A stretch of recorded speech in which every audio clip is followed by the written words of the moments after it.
Bienvenue dans ce nouveau podcast d'Investment Trends. Dans cette édition, nous allons parler du succès des investissements dits durables, une tendance qui n'est pas passée inaperçue dans le monde de l'investissement en 2020.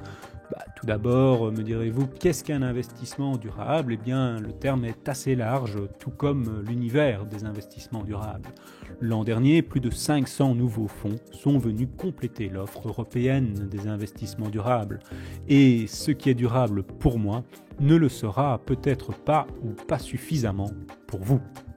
Cependant, dans le monde de l'investissement, il s'agit principalement d'inclure des critères non financiers dans l'analyse d'une entreprise, d'une émission obligataire ou d'un pays.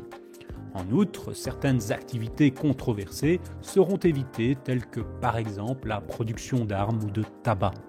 Ces critères non financiers sont également appelés critères ESG. Ces critères sont axés autour de 3 piliers, critères environnementaux, sociaux et de gouvernance. Par ailleurs, il existe également des produits d'investissement où le processus de sélection va plus loin et n'investit que dans des entreprises ou des émissions d'entreprises qui contribuent à apporter des solutions à des problèmes environnementaux ou sociétaux. La thématique de l'investissement durable gagne donc en importance. Parmi les flux d'investissement nets au cours de l'année 2020, les volumes consacrés aux investissements répondant à des thèmes de durabilité finissent loin en tête. Pas moins de 230 milliards ont été collectés au sein de l'offre européenne. Il s'agit de près du double de l'année précédente. La popularité des énergies renouvelables en particulier, qui faisait l'objet de notre podcast précédent, a battu tous les records, à la fois pour des raisons écologiques, mais aussi pour des raisons opportunistes. Les annonces des futurs plans gouvernementaux ont généré un afflux de capitaux de la part d'investisseurs en quête de rendement. Cela a créé une pression positive sur les prix, une augmentation des cours de bourse, et cette tendance s'est d'ailleurs encore poursuivie au cours du premier mois de cette année. Outre la thématique des énergies renouvelables, des thèmes durables tels que les véhicules électriques, des batteries et les solutions cloud de stockage en ligne ont également connu un bon début d'année. Ceci s'explique par les futures dépenses gouvernementales et la poursuite du développement d'une société plus numérique.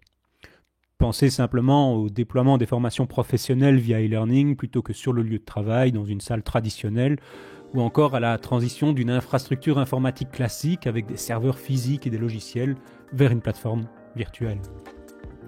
En 2020, ce sont donc aussi de nombreux fonds d'investissement globaux avec une approche durable ou un filtre ESG dans leur processus qui ont connu un certain succès, tant en termes de performance que de collecte. Le choix d'un investissement à caractère durable pouvant servir de base à un portefeuille ne doit donc pas se faire au détriment du rendement, bien au contraire. Ainsi, 2020 est l'exemple d'une année au cours de laquelle une politique d'exclusion a pu aussi apporter une contribution positive au rendement. Il suffit de penser au secteur énergétique traditionnel.